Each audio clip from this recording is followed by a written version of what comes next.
Maxim pia Zinguli ametangazwa kuwa man of the match katika mchezo huu wa fainali, wakati mchezaji mwenye nizamu ni Rashid Ali Said MD kutokea timu ya JKU.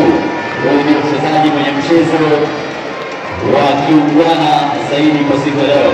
Tunaomba tafadhali watu wa protocol zoezi lifanyike kwa haraka.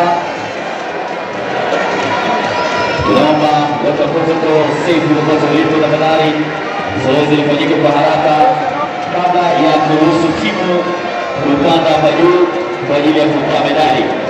Lakini pia tutakuwa na tuzo